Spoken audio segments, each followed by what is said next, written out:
안녕하세요. 포타임의 미국 소식입니다. 6월 7일 헤드라인 뉴스를 전해드리겠습니다.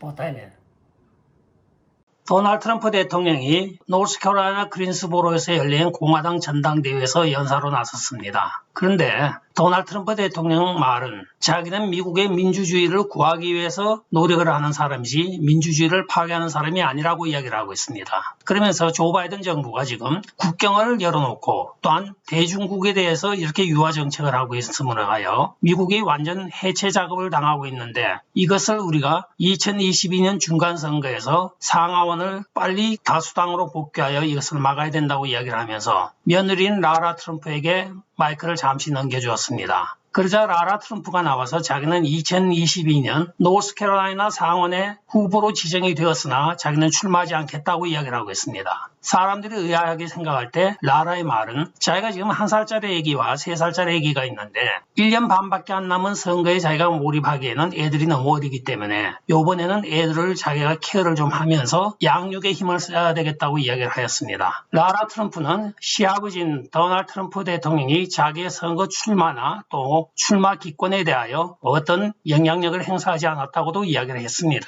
자기는 그 대신 상원 후보가 누가 된다고 하면 그 사람을 적극 지지할 것이라고 이야기를 하면서 그렇다고 제가 공화당원으로서 의무를 저버리진 않고 꼭 미국의 민주주의 수복을 위하여 우리 공화당을 위하여 헌신하겠다고 다짐을 합니다. 그러면서 자기가 자라온 배경에 대하여도 쭉 이야기를 하면서 내가 정당한 일을 한 만큼의 대가를 받는 것을 어릴 때부터 배워왔기 때문에 자기는 꼭 보수주의 가정에서 자란 자녀답게 자기 자녀들에게도 그렇게 교육을 할 것이며 이 공화당에서도 혼신을 다하여 돕고 거기에 대한 보상은 자기가 나중에 선거를 통하여 유권자들로부터 받게 될 것이라고 이야기를 하고 있습니다. 다시 연단에 오른 도널드 트럼프 대통령은 여러분 딥스테이트를 아십니까? 최초로 딥스테이트를 언론에다 폭로한 것이 저입니다. 그러나 지금 조 바이든이 행정을 한다고 하지만은 사실은 조 바이든이 행정을 하지 않고 뒤에 마크 세력이 하고 있다는 것은 누구나 다 알고 있습니다. 그러나 여러분들 중에 그 마크에서 이거 정치를 조 바이든을 조정해서 하고 있다는 사람이 누구인지 아는 사람이 있습니까? 아무도 없습니다. 우리는 이것을 언젠가는 밝혀야 되고 꼭 밝혀져야 될 일입니다 하고 연설을 마치고 있습니다. 맞는 말이죠.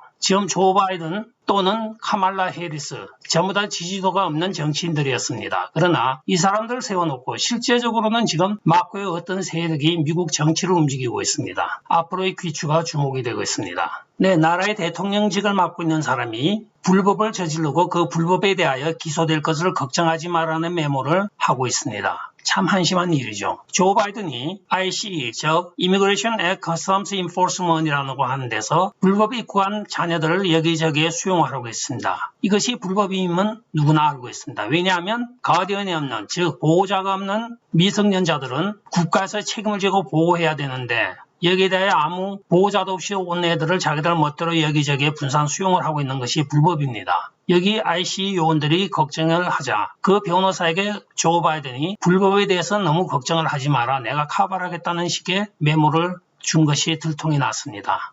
행정을 맡고 있는 수장으로서 있을 수 없는 일을 저지르고 있는 것입니다. 즉 불법을 행하라고 메모를 건네준 것입니다. 대통령이 아니라 일반적인 미국 시민들도 준법에 의하여 법치를 지켜야 된다고 하는 것은 상식인데 많이 아쉬운 상황입니다. 네, 선거 사기가 없던 주가 어디냐고 하면서 게이트웨이 펀디트에서 이야기를 하고 있습니다. UC 산타바바라에서 작년 5월에 락다운에 의하여 모든 기숙사가 문을 닫았습니다. 그런데 캘리포니아 선거관리위원회 직계표를 보게 되면 UC 산타바바라에서 3,000표가 우편으로 지금 배달이 된 것으로 나타나고 있습니다. 그런데 이 UC 산타바바라의 기숙사가 1,300명밖에 수용이 되질 않습니다. 1,300명이 수용되는 것에서 3,000표가 나왔다는 것도 이상하지만은 5월달에 락다운을 해서 모든 학생들이 집으로 돌아갔는데 이 유령의 투표로 이제 3,000표가 나왔다고 합니다. 그러면 우리가 보통 말하는 메일 포워딩이라는 게 있습니다. 주소지를 옮겨서 계속적으로 이제 그 추적을 해서 우편물이 가게 돼 있는데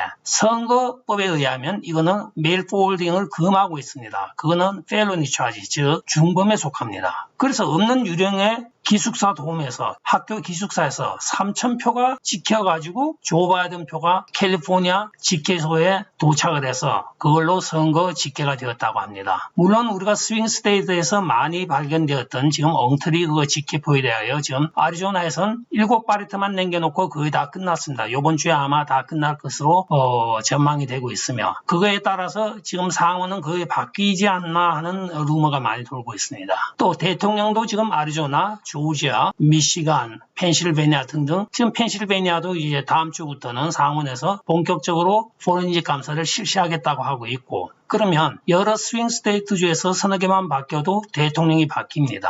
여기에 대하여 오늘 이 소셜미디어에 돌고 있는 8월 도널드 트럼프 대통령 백악관 복귀설에 대해서 많은 기자들이 도널드 트럼프 대통령 측근과 또한 정책위원들에게 물어보았지만 그들은 아무 대답도 없이 우리는 그거 금시초문입니다. 들어본 적이 없습니다. 이러고 지금 말꼬리를 자르고 있습니다. 하여간 이상하게 돌아가는 지금 현 정치 실정입니다. 바이든 행정부가 지금 20개 주가 넘는 주에서 엑셀 파이프라인 중단에 의한 직권남용으로 소송을 당하고 있습니다. 대책도 없이 무조건 행정명령으로 엑셀 파이프라인을 중단시킴으로써 많은 주에서 실업자가 발생을 하고 경제적인 어려움을 겪고 있으므로 여기에 대하여 연방정부를 상대로 소송을 하고 있는 것입니다. 뒤에 누가 조정을 하는지 우리는 알 바가 없으나 엑셀 파이프를 중단을 하고 화석연료를 떼지 못하게 함으로써 실제적으로는 태양광을 미국 전역에 깐다고 하면 가장 이익을 볼 나라는 중국밖에 없습니다. 친중 조 바이든 나온 정책이긴 합니다. 그러나 미국 산업도 생각을 해야 되는데 무작정 찔르고 보다 보니까 이렇게 20개가 넘는 주가 소송을 하고 있는 것입니다. CNN이 Conspiracy News Network라고 하는 이야기가 농담이면서도 사실인 것이 오늘 드러나고 있습니다. 제이크 테프라고 폴리티코 섹션을 운영하고 있는 앵커가 자기가 공화당원들을 자기 쇼에 초대하지 않는 것에 대하여 이유를 설명을 하면서 사기 선거를 주장하거나 또는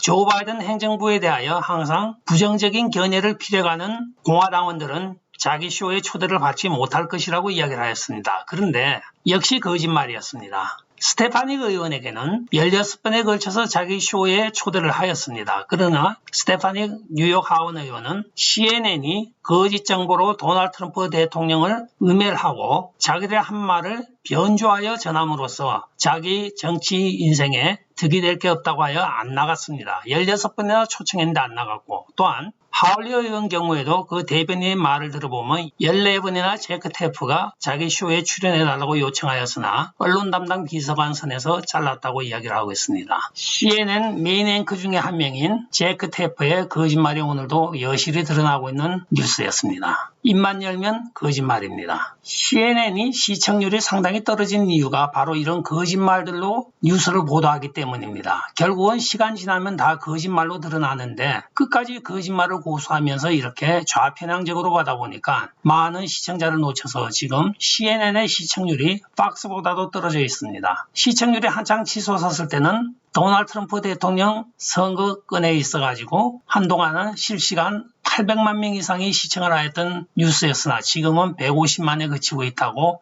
조사 결과 나오고 있습니다. 분발합시다. 일전에 저희가 조지아주 풀턴 카운티 스테이트 팜 아레나에서 선거 개표 동영상에 대하여 한번 뉴스를 보내드린 적이 있습니다. 그런데 그때 동영상에 나와서 테이블 밑에서 여행용 가방 5개를 꺼내서 막 개수기 앞에 가서 2번, 3번 막 개수를 하고 있던 사람 이름이 바로 루비 프리맨이라는 여성입니다. 그리고 그 옆에 같이 또 동조를 해서 다른 백을 끌고 저쪽에 가서 개수를 하고 있던 여인은 바로 그 여성의 딸인 원드레아 모스였습니다. 그녀 역시 러게지 백을 끌고 가서 그 안에 표를 개수하고 있었습니다. 그러나 이번에 조지아 상급법원에서 그 딸인 원드레아 모스에 대하여 히어링 데포지션을 하라는 명령이 떨어졌습니다. 히어링 데포지션이라고 하는 것은 무엇이냐면 검찰과 또는 양측의 변호사가 앉아서 법정 진술에 대신하여 선서를 하고 그 자리에서 녹취를 하는 것입니다. 이것은 그대로 법정에서 증거로 사용됩니다. 만약에 거짓 증거한 것이 드러나게 되면 연방법에 의하여 구속이 됩니다. 이것이 오늘 저희들이 접한 가장 희소식 중에 하나입니다. 지금 조지아에서는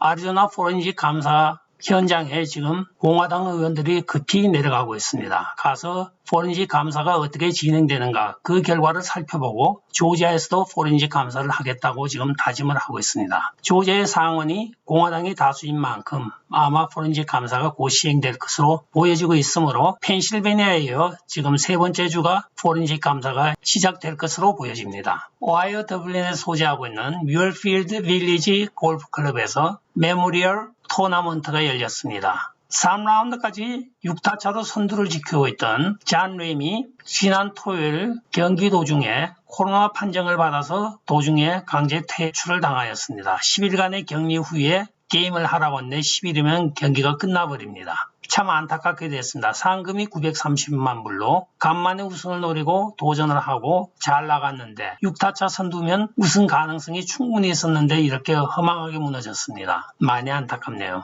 내용을 살펴보면 코로나 바이러스 양성 판정을 받은 사람을 우연히 만나서 그냥 대화한 것밖에 없다고 합니다. 그래서 조건부로 만약에 이것이 양성 판정이 나오게 되면 도중에 경기를 그만두겠다는 각서를 쓰고 있는데 3라운드째 되는 날 토요일 오후에 갑자기 테스트 결과가 양성 판정으로 나와버린 것입니다. 그래야 강제 격리가 된 것입니다. 본인은 얼마나 황당하겠습니까? 끝까지 시청해 주셔서 감사합니다. 좋아요, 구독, 알림 그리고 공유 부탁드리고 댓글 많이 부탁드리겠습니다. 안녕히 계십시오. 바이.